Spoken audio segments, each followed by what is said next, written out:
নমস্কার। বিহারের এসআইআর ব্যর্থ, এখনও তালিকায় ৫ লক্ষ ভুয়ো ভোটার, চাঞ্চল্যকর দাবি সুপ্রিম কোর্টে।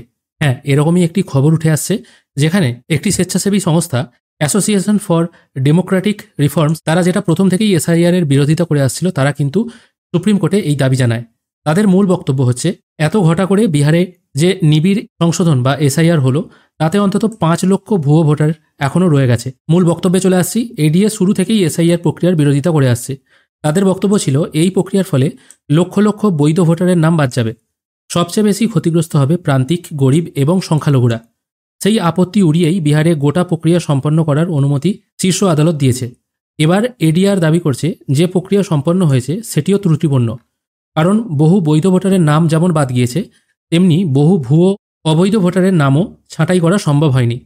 বৃহস্পতিবার সুপ্রিম কোর্টের প্রধান বিচারপতি সূর্যকান্ত এবং বিচারপতি জয়মাল্য বাগচির ডিভিশন বেঞ্চে এসআইআর সংক্রান্ত মামলার শুনানিতে এডিআরের যিনি আইনজীবী ছিলেন প্রশান্ত ভূষণ দাবি করেন, ভুয়ো ভোটারের নাম বাদ দেওয়ার প্রক্রিয়ায় ব্যর্থ হয়েছে এসআইআর। ডিভিশন বেঞ্চের কাছে রীতিমতো তথ্য তুলে ধরে এডিআর এবং সমাজসেবী যোগেন্দ্র যাদবের আইনজীবীরা দাবি করেন, গোটা প্রক্রিয়া শেষ হওয়ার পর কমিশন যে চূড়ান্ত ভোটার তালিকা প্রকাশ করেছে, তাতে অন্তত ৫ লক্ষ ভুয়ো ভোটার রয়ে গিয়েছেন, যা নিয়ে উদ্বেগ প্রকাশ করেছে শীর্ষ আদালত। সুপ্রিম কোর্টের ডিভিশন বেঞ্চ স্পষ্ট বলে দিয়েছে, এই যে অভিযোগ তথ্য তুলে ধরা হচ্ছে, সেটার জবাব দেওয়ার জন্য প্রস্তুত হন নির্বাচন কমিশনও।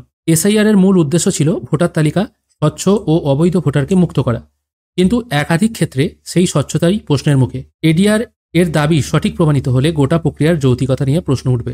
অর্থাৎ বিহারের যে স্বেচ্ছাসেবী সংস্থা অ্যাসোসিয়েশন ফর ডেমোক্রেটিক রিফর্মস, তাদের মতে বলা হচ্ছে, যেমন ভ্যালিড ভোটাররাও অনেক বাদ গিয়েছে, সেরকম ইনভ্যালিড ভোটাররাও কিন্তু অনেক রয়ে গেছে, এবং তার সংখ্যাটা নেহাতি কম নয়। ৫ লক্ষ ভুয়ো ভোটার কিন্তু এখনও বিহারের যে এসআইআর হলো, তারপরে যে ফাইনাল লিস্ট বেরোলো, সেখানেও কিন্তু রয়ে গেছে। এবার এডিআর যে তথ্যগুলো দিচ্ছে, সেগুলো যদি সত্য প্রমাণিত হয়ে যায়, বলা যায় না তাহলে এসআইআর এর পর আবার হয়তো অন্য কোনো জিনিস নতুন করে অ্যাড করা হবে, তখন আবার আমাদেরকে আবার নতুন করে ছোটাছুটি করতে হবে। দেখা যাক কি হয়। এখনো মামলার শুনানি চলছে, ফাইনাল রায়দান হলে তবে কিন্তু নতুন কিছু খবর পাওয়া যাবে। আজকের ভিডিও এখানেই শেষ করছি। ধন্যবাদ।